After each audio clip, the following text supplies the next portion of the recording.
y'all, it's been a bit.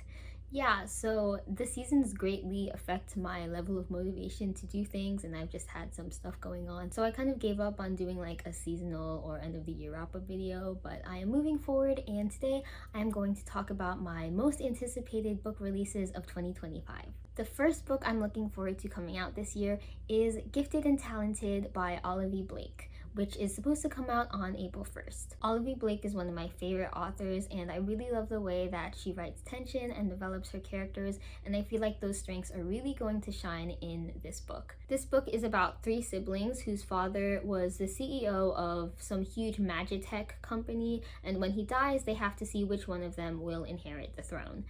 So yeah, the last line in the blurb is, "On the pipeline of gifted kid to clinically depressed adult, nobody wins, but which Ren will come out on top?"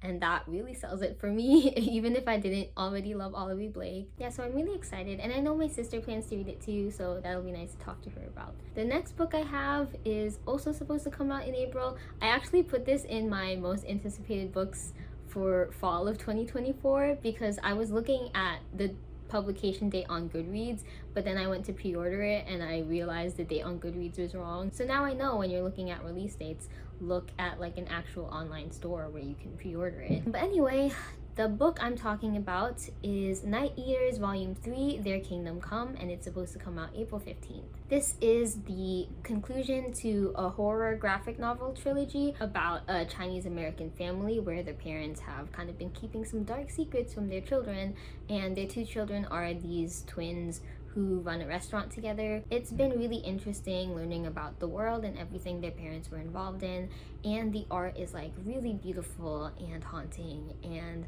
I'm just really excited to see how it all turns out. The next book I have is another graphic novel, and this one is Daybreaker Illustra by Tori Tadiar, and it's supposed to come out on June 3rd. I actually read another graphic novel by this artist. It's called Twinkle Twinkle, and I had mixed feelings about this book because I do think the art is like really beautiful. I also did think the story was pretty interesting, but I just didn't feel an attachment to any of the characters, so at the end I was just kind of like, nothing really stuck with me. But I liked it enough to want to read another book by the same person to see if I like that one more. And I do think the premise of Daybreaker is already more interesting to me because it involves Filipino mythology. Daybreaker Illustra is about a Filipino girl named Mika who's really attached to stories of Filipino folklore that her grandmother told her before her death, and Mika's classmates tease her for it. Then Mika accidentally casts a spell that binds her to these classmates, and as they try to find a counter curse, they learn that all the stories Mika's Lola told her were true. So yeah, I'm definitely expecting the art to be really cute and beautiful, and I'm excited to see another book about Filipino folklore being released in the US. Next, I have another June release, and this is Bury Our Bones in the Midnight Soil by V.E. Schwab,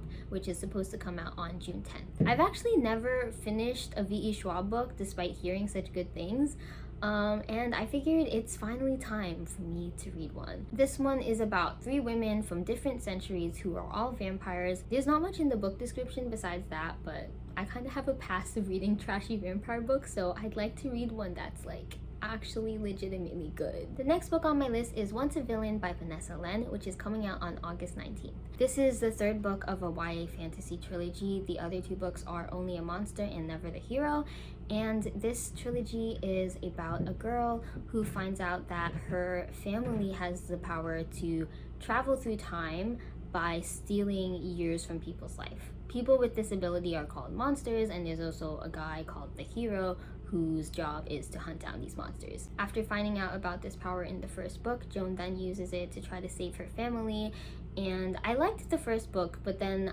I really loved the trilogy more with the second book because just seeing how the ending of the first book just changed everything, and just seeing the impact just made me really interested, and I'm so excited to see how it all turns out in the third book. I hope I love it even more. I think there's also supposed to be a love triangle, but only one half of it has really been explored so far, so I'd love to see the other side. The next book is by my favorite author, and that book is Catabasis. I don't know if I'm saying that right, but it's by R.F. Kuang, and it's coming out August 26th. This book is about two graduate students who are in an academic rivalry, and then they go to hell together to try to save their professor because they both really need his recommendation, which I think already sounds like a really fun plot. There's a part in the blurb that mentions how they both have the burning desire to make all the academic trauma mean anything, and that just really makes me feel something. But yeah, I love rivalries in fiction when they're done well, and I know that R.F. Kuang can write them well. I've read The Poppy War,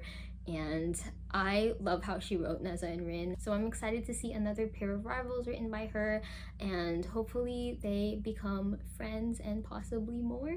The next book on my list is The Awakening of Roku by Randy Ribai, coming out on October 14th. This is the sequel to Reckoning of Roku, which is a prequel to the show Avatar: The Last Airbender. I thought the first book was a really interesting look into Roku's life and how his responsibility as the Avatar conflicts with his feelings of loyalty toward the Fire Nation. But Sozin actually wasn't in the first book as much as I expected, so I'm really excited to see more interactions between Roku and Sozin in the second book, so we can see more of like how their friendship fell apart. The next book on my list is another Olivia Blake book, and it is Girl Dinner, coming out on October 21st. So I think this book is about cannibalism, because I remember when I went to an event for the Atlas Complex release, Olivia Blake did say that she was putting out a book about cannibal sorority girls, and when I heard that I was like, I'm sold, I gotta read it. But yeah, the blurb for this book does not explicitly mention cannibalism, but it seems like it's hinting at it. So yeah, just from hearing that one idea, I'm like, I gotta read this, you know? And it's Olivia Blake, so I gotta pick it up anyway. And the last book on my list is I'll Find You Where the Timeline Ends by Kylie Lee Baker,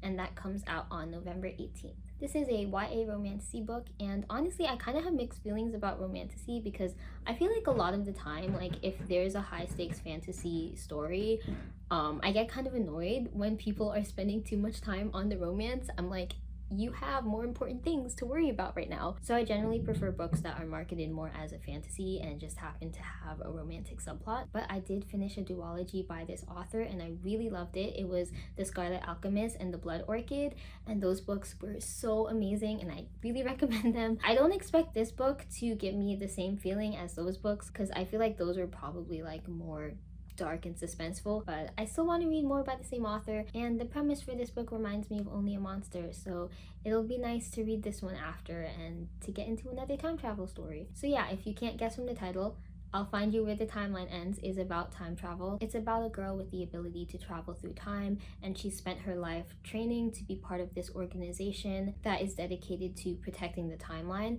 but then she learns that there's some corruption within the organization and her sister has gone missing, so she has to try to learn the truth with the help of a handsome rogue agent. I just feel like it could be a lot of fun. So yeah, those are the books I'm looking forward to. I know I said I'm not gonna make like a wrap-up video for what I've read recently, but I'll find ways to recommend the ones that I liked in other videos. Thanks for watching, and I hope you found something rad.